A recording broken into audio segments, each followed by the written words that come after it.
Hey, what's up everybody? This is Mk4 Modder coming at you again today for another video. Beginning of September, kids are back in school and I've got nothing better to do. So I want to get this car out, drive it as much as I can before winter hits and I have to put it away for 6 months. So I think we'll go ahead, we're going to get the Passat out of the way so we can get this car out of the garage and go out for a cruise today. So I wanted to take you guys out for a cruise with me today and talk a little bit about how the car drives since putting all the modifications that I put into this car over the spring and summer. You know, doing the front mount intercooler, doing the transmission and engine mounts, doing the ignition system that I did, the upgrade to the 2.0 coil packs, doing a Eurodyne tune and getting this thing kind of tuned for right now. A bunch of different things, so I've done so much to it. And I figured I'd show you guys kind of how it drives and, you know, what my thoughts are on all these modifications. The car, as it runs right now, has been running really good. I finally got it dialed into the point where it's fun to drive, everything runs good. It's actually run the best it has since I've owned this car. The funny thing is I wasn't actually able to get to this good driving experience right away. I had a lot of issues with a lot of different things. And I think a lot of it was because, you know, I managed to go ahead and modify like so many different things. I put so many mods into this thing at one time that it took me a while to narrow down and pinpoint all the issues that I was having with it to get it to be a better driving car. Need something to drink. So the first issue I was having, the biggest issue that I had with this car was the boost issues that I was having. So the boost issue, let me describe the boost issue. So I got everything put in, I redid the cooler, I got the tune done, and at first I thought it was the issue with the tune on the car that I put, that I flashed to the ECU, but it wasn't that. You know, the car would boost real hard, real fast, and then lose it all, do it 2 or 3 times, and then go into limp mode. And if you don't know what limp mode is the car just will not boost over 5 psi to prevent any kind of further damage to the motor or you damaging it by just keep driving it even though it's not driving right. So that was the issue I was having. It was just, it boost hard, lose it all, boost hard, would not hold, go to limp mode. It was driving me absolutely crazy.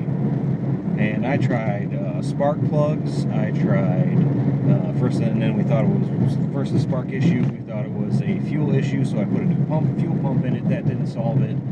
I threw a bunch of money at this thing. I even thought it was a bad N75 valve, and the N75 just wasn't registering the boost that I was driving at with the new tune. I think the tune was set to hold at 18.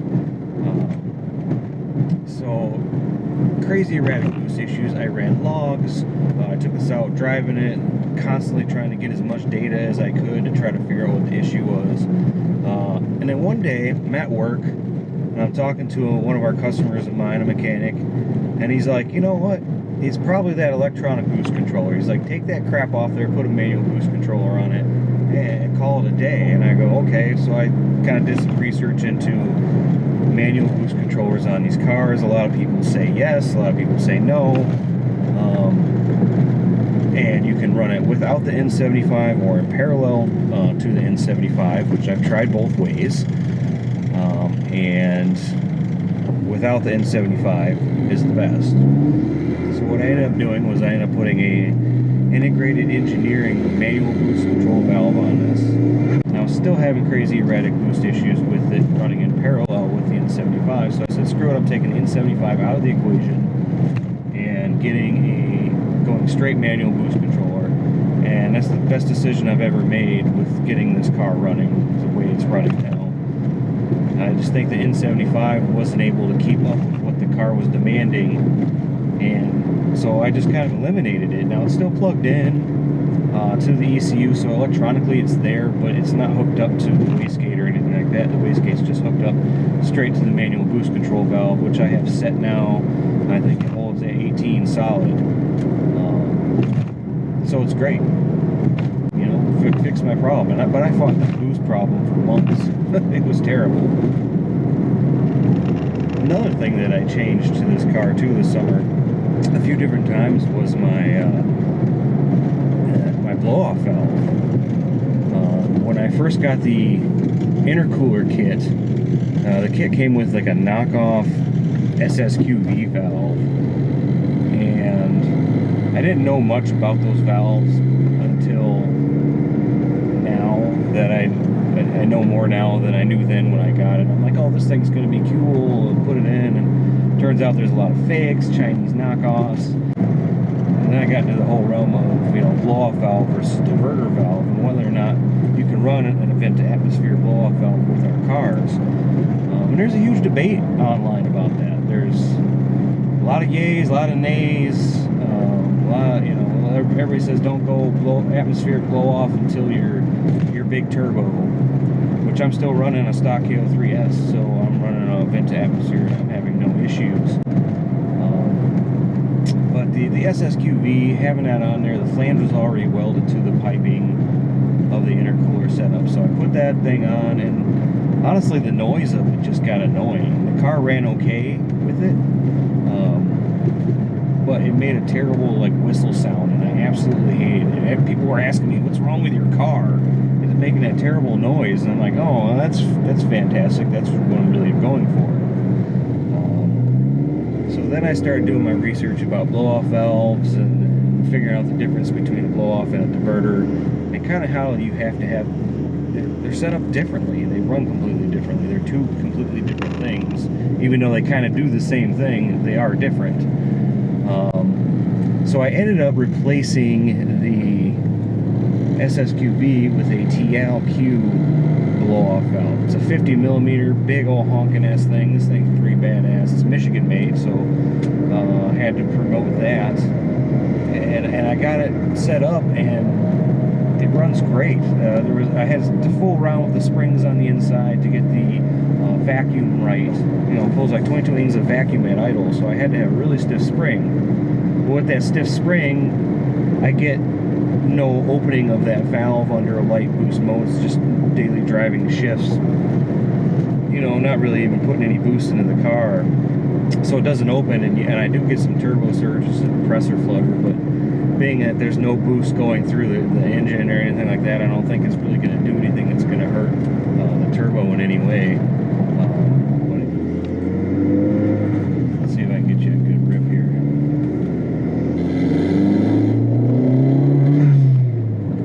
Right here.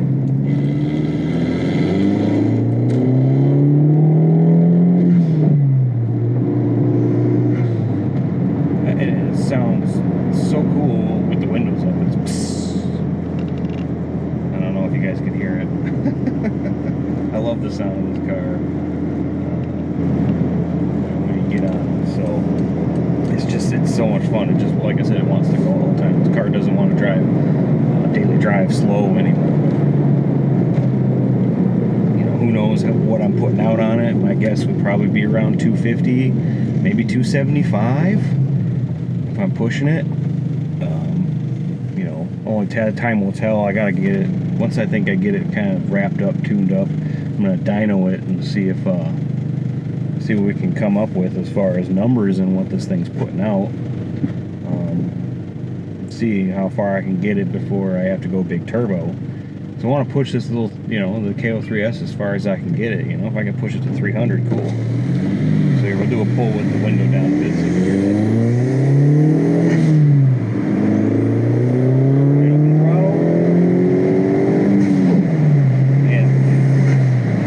Transmission does not like going into third under high torque. It grinds quite a bit. So I don't know if that's a clutch issue or it's a trans issue. It goes in every other gear fine, but man, going from second to third, it really just kind of grinds in there. I'm sure you probably heard it, but there's just something about that turbo. Of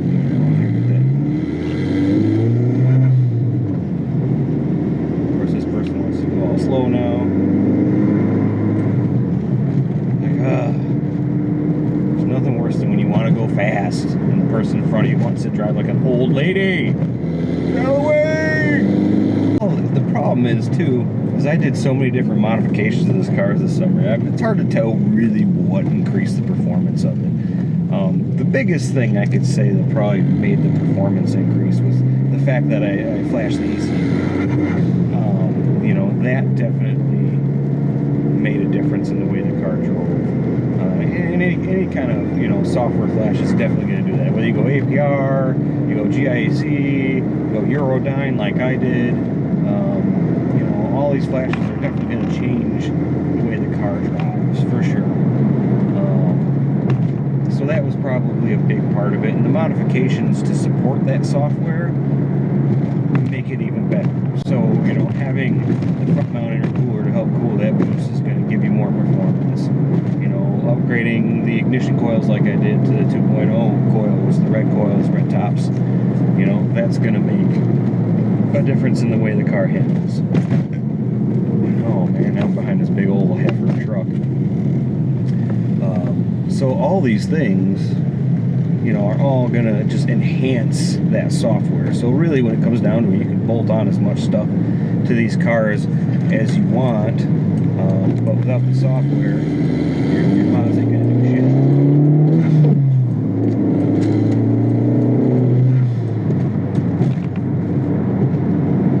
You know, so if you're gonna mod and you put all these things on your car and you're not getting the performance that you want out of it, you know, definitely look into getting the software done. But you know, everything kind of adds to it. The engine mounts I put on there helps me put all this power to the ground. And now it is to the point where I have the software, and not only software that I can put on once, but with the Eurodyne Maestro that I got, I can tweak that software as I add more hardware modifications to the vehicle. So I've already got, you know, looking at different fueling options to get different fuel. Also looking at going big turbo eventually. That's where I'd like to go, is put, you know, a GT28 on here.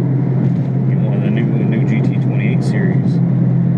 But, you know, for one of those turbo kits, I mean, you're looking $3,000 just to put that on there. So it gets rather expensive, which power does. Another cool spot. Pull it. Oh, that does not like going third gear. Woo. Woo. Alright, let's slow it down. We're going too fast now.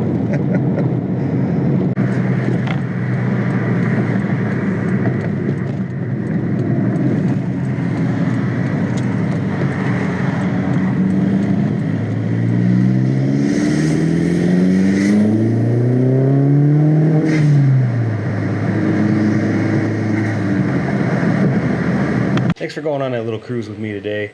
I kind of talked about what I've done to the car, how it's performed, issues I've run into in the last couple of months, and getting it running just right. But other than that, I'm loving the car. I hate to have winter come up upon us soon and have to put it away, but it is what it is. It'll give me some time to start saving up for the next modification that I'm going to do to it next year. So be sure to check out my other videos for the installs of these parts. If you like the videos, feel free to click the subscribe button, hit the like button. Also, check down in the description below. I've got a merch store going up with some cool t-shirts and stuff like that. Feel free to go over and check those out. And until then, we will see you on the next one.